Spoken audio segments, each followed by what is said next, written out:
मृत्यु इस दुनिया का सबसे बड़ा सच है। जो आया है उसे जाना ही होगा। देवता हो या दानव, काल, टाइम के चक्र से कोई नहीं बच पाया।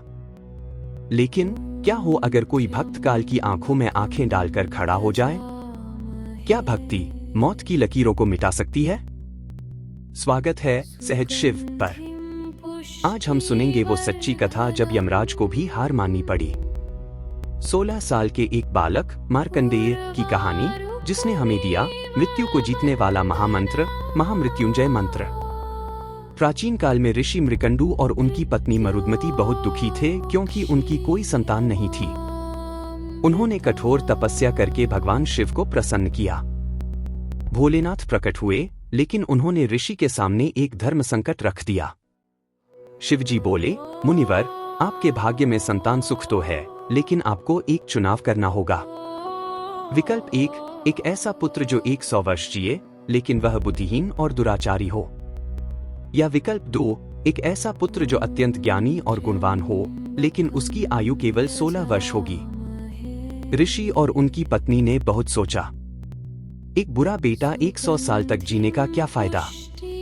उन्होंने पत्थर दिल करके अल्पायु, कम उम्र वाले गुणवान पुत्र को चुना। उन्हें पुत्र रत्न की प्राप्ति हुई, जिसका नाम रखा गया मार्कंडेय। मार्कंडेय बचपन से ही शिव भक्ति में लीन रहते थे। वो इतने तेजस्वी थे कि बड़े बड़े ऋषि भी उनका सम्मान करते थे। लेकिन जैसे जैसे समय बीतता गया, माता पिता की चिंता बढ़ती गई। आखिरकार वो दिन नजदीक आ गया, मार्कंडेय का 16वां जन्मदिन। माता पिता को रोता देख मार्कंडेय ने पूछा, पिताजी, आज तो मेरा जन्मदिन है, फिर आप रो क्यों रहे हैं? ऋषि मृकंडू ने भारी मन से सच बता दिया, पुत्र, आज तुम्हारी आयु पूर्ण हो रही है। विधि के विधान के अनुसार आज यमराज तुम्हें लेने आएंगे। यह सुनकर मार्कंडेय घबराए नहीं। उनके चेहरे पर एक तेज आ गया। उन्होंने कहा, पिताजी, आप चिंता न करें।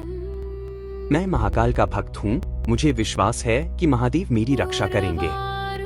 ऐसा कहकर मार्कंडेय समुद्र किनारे एक शिवलिंग के सामने बैठ गए और ध्यान में लीन हो गए। समय पूरा हुआ। यमराज अपने दूतों के साथ आए, लेकिन मार्कंडेय के तेज के आगे दूत पास नहीं जा सके। अंत में यमराज स्वयं आए। यमराज ने कहा, बालक, तेरा समय समाप्त हुआ, मेरे साथ चल। लेकिन मार्कंडेय शिवलिंग से कसकर लिपट गए और ओम नमः शिवाय का जाप करने लगे। वो शिवलिंग को छोड़ने को तैयार नहीं थे। क्रोधित होकर यमराज ने अपना कालपाश, डेथ न्यूज, फेंका।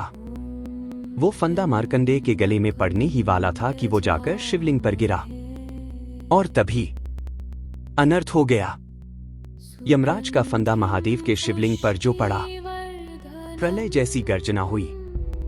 शिवलिंग फट गया और उसमें से साक्षात महाकाल प्रकट हुए। उनकी तीसरी आंख खुली हुई थी और हाथ में त्रिशूल चमक रहा था। शिवजी की क्रोधित आवाज गूंजी, यमराज, तुम्हारी इतनी हिम्मत! तुमने मेरे परम भक्त और स्वयं मुझ पर पाश डालने का साहस कैसे किया? यमराज थरथर कांपने लगे। उन्होंने तुरंत क्षमा मांगी। भगवान शिव ने अपने त्रिशूल से यमराज को रोक दिया और कहा, यह बालक मेरा है। अब से इस पर काल का कोई अधिकार नहीं होगा। यह चिरंजीवी अमर रहेगा। उस दिन शिवजी ने साबित कर दिया कि वो कालों के काल महाकाल हैं। ऐसा माना जाता है कि इसी घटना के बाद महामृत्युंजय मंत्र की उत्पत्ति हुई।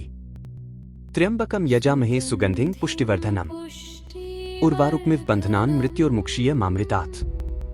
अर्थात हम उस त्रिनेत्रधारी शिव की पूजा करते हैं जो हमें मृत्यु के बंधन से वैसे ही मुक्त कर दें जैसे ककड़ी अपनी बेल से पककर अलग हो जाती है। मार्कंडेय आज भी अष्ट चिरंजीवियों में से एक माने जाते हैं। यह कहानी हमें सिखाती है कि जब दुनिया की सारी उम्मीदें खत्म हो जाएं, तब भी महादेव का द्वार खुला रहता है। अगर आपको भगवान शिव की यह लीला पसंद आई तो कमेंट में जय महाकाल लिखना न भूलें। सहज शिव को सब्सक्राइब करें ताकि हम ऐसी ही अद्भुत कथाएं आप तक लाते रहें। हर हर महादेव।